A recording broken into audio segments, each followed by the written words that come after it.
Are you curious why the centuries-old Sabah dispute is suddenly making headlines again? You need to watch this if you want to understand the real story behind the Philippines-Malaysia tension. In Southeast Asia, a centuries-old dispute haunts the relationship between the Philippines and Malaysia. The Sabah Showdown is a modern conflict rooted in colonial-era agreements, now reignited by a multi-billion-dollar arbitration award won by the heirs of a long-gone sultanate against Malaysia. This legal shockwave turned a dormant historical claim into a real threat to Malaysia's assets abroad, forcing both nations to confront an issue many hoped would fade away.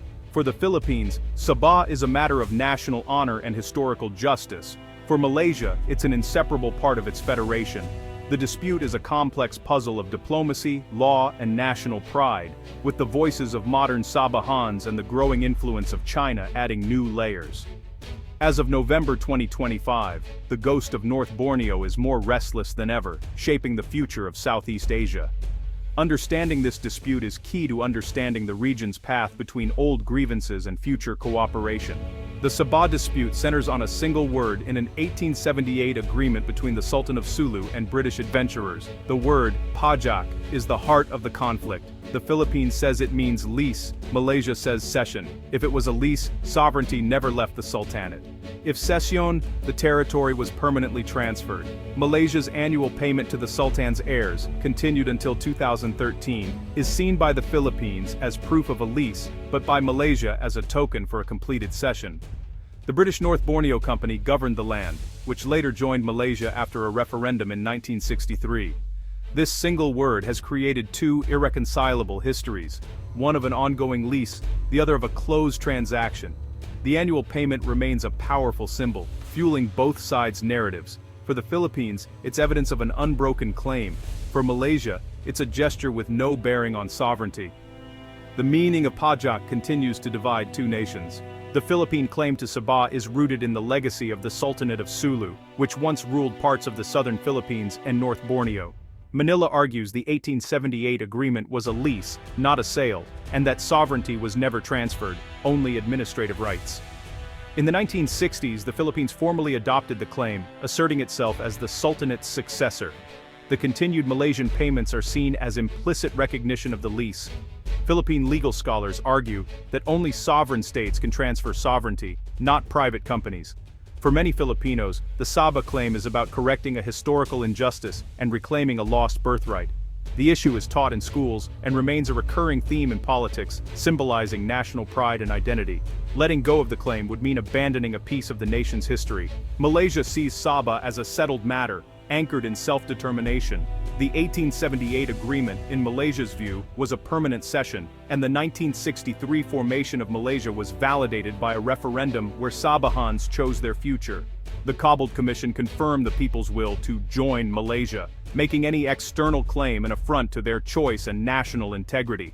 Malaysia dismisses the Philippine interpretation of the annual payment, calling it cession money, a gesture of goodwill, not rent. Payments stopped in 2013 after a violent incursion by Sulu claimants, hardening Malaysia's stance. Today, Malaysia refuses to recognize any dispute, viewing Sabah as an inseparable part of its federation. Defending Sabah's sovereignty is a non-negotiable principle, central to Malaysia's national story. Entertaining the Philippine claim would undermine the foundation of the Malaysian Federation. For Malaysia, the matter is closed. Sabah is, and will remain, Malaysian. Sabah, the land below the wind, is more than a disputed territory. It's a region of immense strategic, economic, and ecological value. Its rainforests, coral reefs, and Mount Kinabalu make it a global tourism hub and a source of pride. Sabah's fertile lands produce palm oil, rubber, and cocoa, while its offshore waters hold vital oil and gas reserves crucial to Malaysia's economy. Control over Sabah means control over these resources, raising the stakes for both nations. Strategically, Sabah sits at the crossroads of major maritime routes, overlooking the South China Sea and Sulu Sea. Its location is key for defense and influence, especially amid rising regional tensions. Sabah's diverse population, over 3 million people from dozens of ethnic groups, identify as Malaysians. voting, and serving in national institutions. Their will to remain part of Malaysia is a powerful human dimension in the dispute. For Malaysia, losing Sabah would be an economic and strategic blow. For the Philippines, it's a matter of historical justice, but the people living there have chosen their identity. Good evening. Tensions are rising once again over the Philippines' long-standing claim to Sabah, reigniting a complex and emotional issue in the region. The Department of Foreign Affairs in Manila has reiterated its firm stance. This is not conquest, but a claim of inheritance and justice. The 1878 contract was a lease, and sovereignty was never extinguished, officials emphasized. The government points to the recent arbitration award as validation, increasing pressure on Malaysia and fueling renewed debate at home. Selamat petang. In Kuala Lumpur, the government's response is swift. Malaysia will not entertain any claim over Sabah. Its people chose their destiny in 1963. The claim is baseless and an affront to our sovereignty, the Prime Minister declared. Malaysia firmly rejects the arbitration ruling and vows to defend Sabah at all costs. Civil society groups and the Sultan's heirs in Manila urge the government to be more assertive, seeing the arbitration award as new leverage in their historic claim. In Sabah, political leaders and citizens unite in rejecting the Philippine claim, seeing it as an insult to their identity and their right to self-determination. The 2013 Lahad Datu incursion remains a painful memory, reinforcing the need for security, vigilance, and stability in the region. The government leverages strong local sentiment to reinforce its national position and maintain unity. The dispute is no longer just diplomatic. It's a matter of national pride and local identity on both sides of the conflict.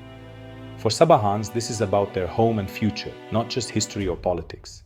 The standoff continues, with both governments standing firm and showing no signs of backing down. The world watches closely as the Sabah issue remains unresolved. Anchor. The Sabah dispute has spilled beyond diplomacy, marked by violence, most notably the 2013 Lahad Datu incursion. Armed followers of a Sulu claimant landed in Sabah, seeking to assert the Sultanate's claim, leading to a deadly standoff with Malaysian forces. The operation, Ops Daulat, ended in bloodshed, shocking both nations and highlighting the real-world dangers of the dispute. Malaysia responded by strengthening security and halting annual payments to the Sulu heirs, severing a key link to the 1878 agreement. For the Sulu heirs, the incursion was a failure, but it didn't end their efforts. They shifted to legal warfare, launching arbitration proceedings in Europe over the stopped payments. In 2022, they won a nearly $15 billion award, giving them a new weapon, the ability to target Malaysian assets abroad. The specter of the dispute now haunts courtrooms as much as it does the region's history. The conflict remains alive, shifting from violence to legal and financial battlegrounds.